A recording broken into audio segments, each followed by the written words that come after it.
മൈലാഞ്ചിയിട്ട നീണ്ട വട്ടത്താടിയും തലപ്പാവും നീളം കുപ്പായവും കയ്യിൽ തസ്ബീഹ് മാലയും പിടിച്ചു വരുന്ന മഹാനെ കാണുമ്പോൾ അമുസ്ലിങ്ങൾ വരെ എഴുന്നേറ്റ് നിന്ന് ബഹുമാനിക്കാറുണ്ടായിരുന്നു. പറഞ്ഞു വരുന്നത് ബേപ്പൂർ ഖാദിയായിരുന്ന PT മുഹമ്മദ് കോയ മുസ്ലിയാരെ സംബന്ധിച്ച്. കാപ്പാട് നിന്നും ഏറനാട് താലൂക്കിൻ്റെ വിവിധ ഭാഗങ്ങളിൽ നിന്നുമായിരുന്നു ഷെയ്ഖുനയുടെ മതപഠനം.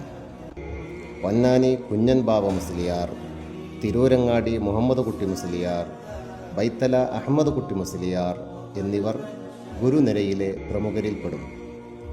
1933 പിതാവിൻ്റെ മരണത്തെ തുടർന്നാണ് ഷെയ്ഖുന ബേപ്പൂർ ഖാദിയായി നിയമിതനാകുന്നത്. 1956 അബ്ദുള്ള കോയ ഹാജിയുടെ നിര്യാണത്തെ തുടർന്നാണ് ഷെയ്ഖുന സമസ്തയുടെ ഖജാൻജിയാകുന്നത്. സമസ്തയുടെ മസ്ലഹത്ത് കമ്മിറ്റി ചെയർമാനും മഹാനവർകൾ തന്നെയായിരുന്നു.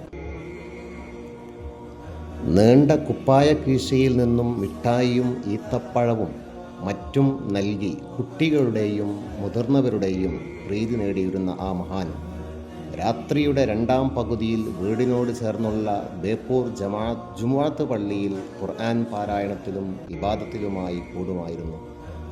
സമസ്തയുടെ പ്രവർത്തനങ്ങളിൽ സജീവമായി ഖാദിയോരുടെ സാന്നിധ്യമുണ്ടായിരുന്നു. സുന്നത്ത് ജമാഅത്തിനും ഹക്കിനുമെതിരെ പ്രശ്നമുണ്ടാക്കുന്നത് ഏത് പ്രമാണിയായാലും അവരെ വിലവെക്കാതെ ഖാദിയാർ അതിനെതിരെ പോരാടുമായിരുന്നു. കൃത്യമായ തെളിവുകളാണ് എന്തിനും നേരിടാനുള്ള ഇച്ഛാശക്തി. വഫാത്തിനു തലേ ദിവസം ആളുകൾ വരാനുണ്ടെന്ന് പറഞ്ഞ് വീട്ടിൽ പന്തലിട്ടുവത്രേ ഷെയ്ഖുന. സമസ്തയുടെ സമോന്നതരായ നേതാക്കളെപ്പോലെ തന്നെ ഷെയ്ഖുനയും തൻ്റെ മരണത്തെ നേരത്തെ കണ്ടിരുന്നു.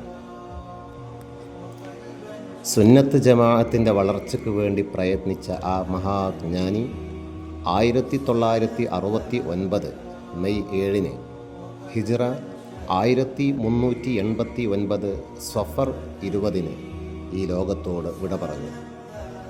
വുളൂ ചെയ്ത് ഖിബ്ലയിലേക്ക് മുന്നിട്ട് ഉറക്കെ കലിമ ചൊല്ലിയായിരുന്നു ഷെയ്ഖുനയുടെ വഫാത്തെന്ന് ചരിത്രത്തിൽ നിന്ന് കാണാൻ കഴിയും.